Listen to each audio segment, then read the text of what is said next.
Naoya Inoue absolutely destroys Stephen Fulton. And Knuckleheads, you know I don't use that kind of language lightly. I got a lot of respect for the fighters. I got a lot of respect for Fulton. I'm very proud of the fact that he represented the United States. I wanted him to win in my prediction. And, I'm always going for the American fighter. But, man, even though I predicted Naoya Inoue to win this fight, I did not expect this level of domination. I mean, this was a destruction. This was basically, if you roll the dice versus another guy and you get the best possible outcome and they get the worst possible outcome. I mean, it's either that happened or it's either that Inoue is just that freaking good. I mean, guys, you really got to look at the context here. Fulton, the bigger guy, Inoue, moving up to challenge him. Despite the fact that Fulton is going to Japan to do it, but he's the bigger guy. Naoya Inoue going up to challenge him and just absolutely just outboxing him from the first second of the first round and just not letting him do anything and then finishing him in brutal fashion. And I gotta say, I saw Tony Harrison's reaction, Superbad Harrison, one of my favorite fighters and personalities in all of boxing.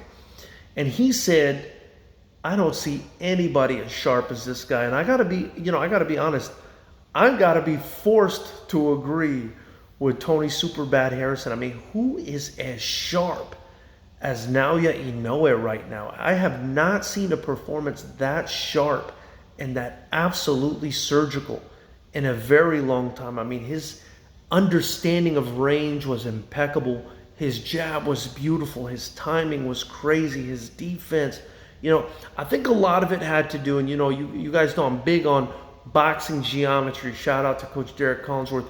I think a lot of it had to do with, their stance, understanding range.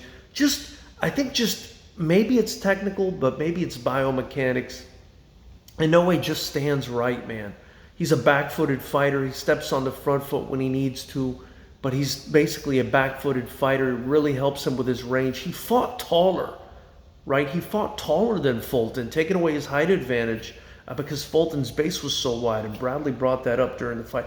I just, the jab, the level changing, the stabbing jab to the body, and the level changing is what ended the fight. I mean, and it was so fast.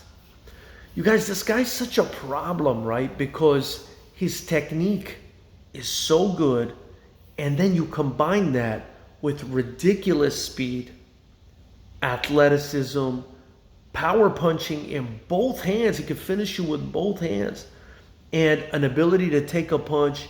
And he's just a special athlete. Not everybody can have all that stuff. I mean, I'm hard pressed to think of too many people that have that many qualities. The other thing I wanted to say though was, the top ranked broadcasters were going on and on about, how humble he is and this and that. I'm sure he's a humble guy. Kriegel did say that he felt like you got to be a little bit arrogant to be that kind of guy, to be that good. And I agree with that. And I wanted to point out, I think it was in like the third or fourth round or something like that, Fulton just couldn't get to him, and Inoue was taunting him. And it happened more than once in the fight, right? And that kind of threw me for a loop, being a, kickboxing promoter and obviously a fan of K1 and, the way they do stuff in Japan. And, they do tend to be very humble out there, especially the fans. But man, he's a fighter, and, he's a little different. And, I think what made him even more different was the fact that he was in there taunting Fulton a little bit, kind of pointing at his chin, like saying, like, you can't touch me, you can't get to me. And at one point, he hit Fulton with a nice body shot.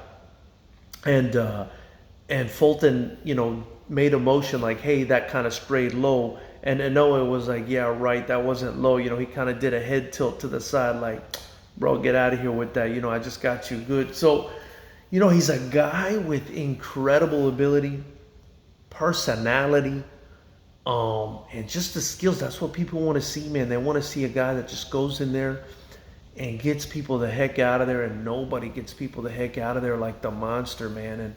And you know, he also destroys another stereotype, which is that these 120 pounders, that they don't have any power, this and that, they can't end a fight. They're just all about, you know, engine and going fast. Listen, this guy is lethal with both hands and knocked out a Stephen Fulton yesterday. Let's put this into context, who had never even lost a fight, much less been knocked out. So, wow, I'm just blown away. In the comment section below, right, I want you guys to tell me what you think happened. Is Inoue just that freaking good?